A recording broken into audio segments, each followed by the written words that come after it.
Hey everybody, it's James here from NeuralNet Games, and no, I have not died. I just went camping, and there's no cell service. So for all of you for everyone out there who is looking for me, I am okay. I'm back. Videos are going to be coming out strong again. So this is a video about Frosthaven Update 87. It's a very serious update. There have been some allegations leveled against the CEO of the Broken Token. For those of you that don't know, the Broken Token is an insert company. They make inserts for various board games. They had a deal with Gloomhaven, with Isaac Childress. The company I guess is technically Cephalofair. They had a deal to provide the insert for Frosthaven. And now that deal is off. So we're going to talk about how that works, the implications of that, so make sure you stick with me. Also, we're going to talk about some actual Frosthaven information. There's some good detail on how items work. Should be fun. Let's get to it.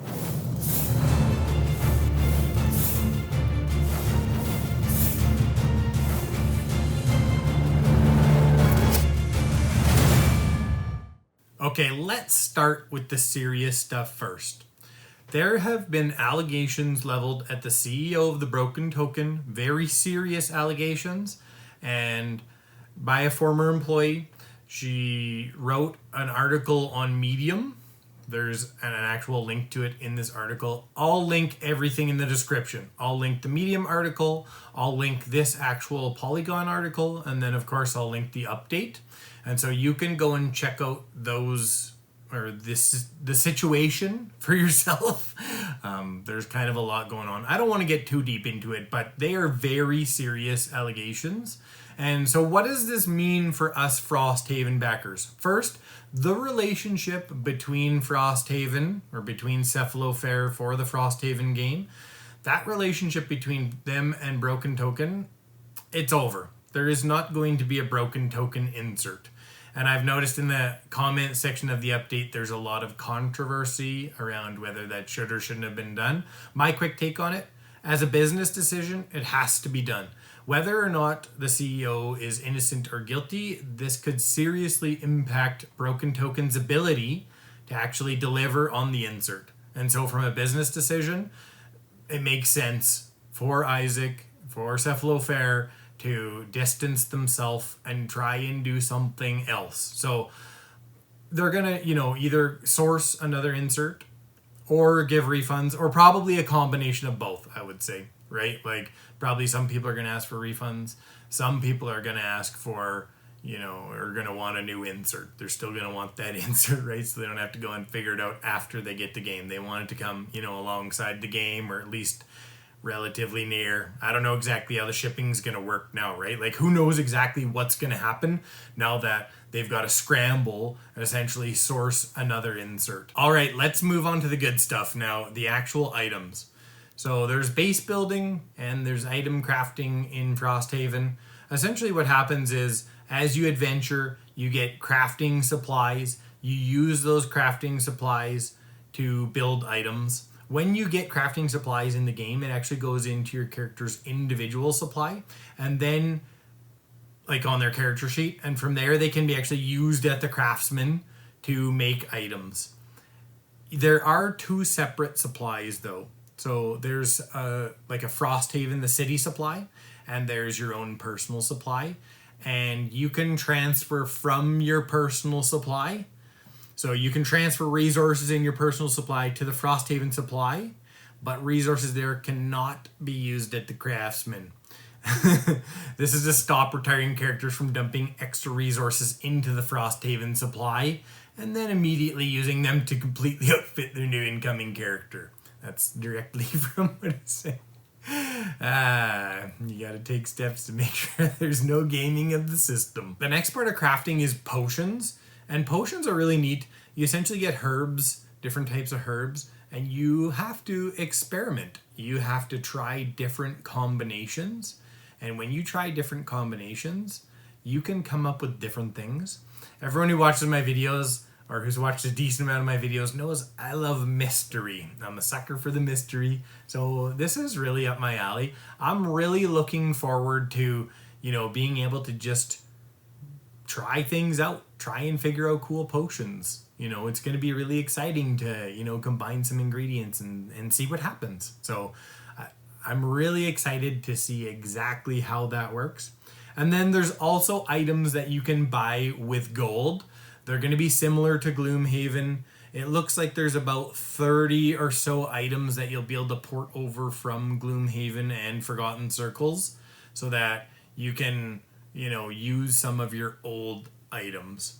And before we get any further, I just wanted to let you all know I've started a Patreon. Tons of cool benefits in there. And I've got a link down in the pinned comment. So if you're looking to support the channel, that's the best way to do it. And also, I've got a Twitter. I just post board game news. Like I just posted Primal the Awakening late pledges is opening, and I'm posting all kinds of different news and interesting stuff. So if you're looking for an easy way to keep up on the board game scene, and it's mostly going to be around like Dungeon Crawler, Gloomhaven adjacent stuff. I'm not going to be talking about games that don't kind of fit within that scope. But anyways, anything that fits within that scope, I'm going to have good news on it, interesting stuff, fun stuff. Make sure you follow my Twitter so that you don't miss any of that cool stuff. The next thing I want to talk about is item progression. So Gloomhaven items, some of them just didn't make sense. I've got a ton of videos. If you go and scroll through my videos on Gloomhaven, you'll see I've got, best items, worst items, best solo items, worst solo items. I talk about every item. I've got an item discussion playlist. I'll put that in the description. But anyways, items, they've got some problems in Gloomhaven. Essentially, some of them weren't balanced. Some of them are too situational. So it looks like they're addressing this. Really, like he's talking here about how you encounter a lot of powerful, universally good items early on in Gloomhaven. And that kind of impacts the actual feeling of progression. So they're working on, changing how items work so that there is a better sense of progression, essentially. And so, that's really good. I think you need that carrot, right? It makes a game a lot more fun when you're always working towards being more powerful. And, it's pretty tough, like for stuff like the minor stamina potion and stuff like that, that's so powerful that essentially you get it right when you start the game or you have access to it. And then you want to use it basically for the rest of the game. And it pushes out the ability to have good situational items when you've got this universally powerful item that can essentially never be replaced, right? Hopefully what they're going for here, and just reading through this, it looks like they're going for items that a switchable loadout, let's call it, right? Everything being not equal but better in certain situations. And so that should be really interesting to see how that plays out. I love progression. I want items to get better, and I also want to switch loadouts. It's one of the reasons why Gloomhaven was so intriguing to me in the beginning, was like all the different characters that you can retire and then, get new classes.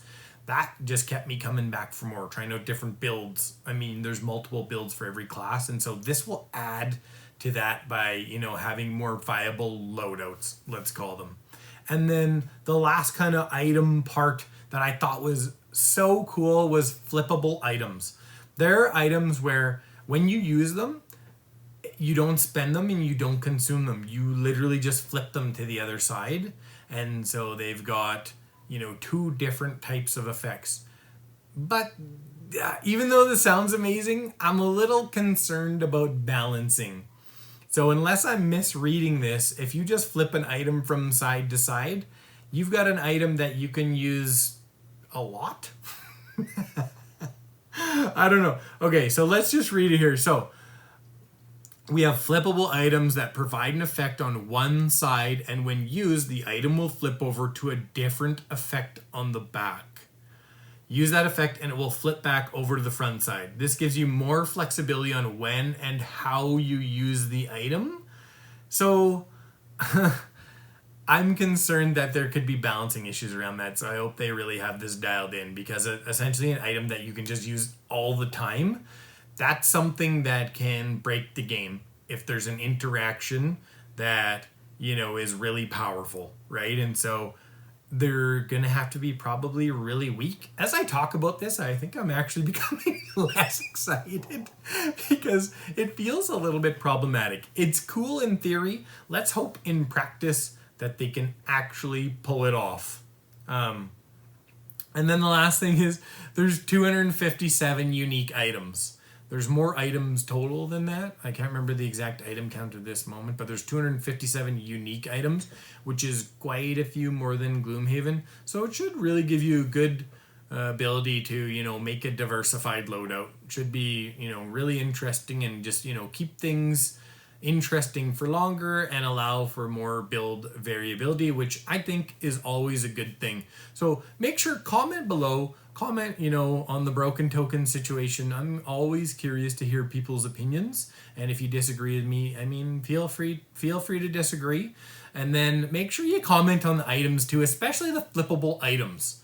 Like maybe I'm missing something or, it just feels like they're either going to really suck and have two abilities that are never good enough, or, they're going to be too powerful and break the game. It feels like an item that you can always use is might be problematic. Anyways, make sure you comment below. And I just want to say thank you so much for watching. Also, a big thank you to my subscribers and my patrons. I couldn't do it without you.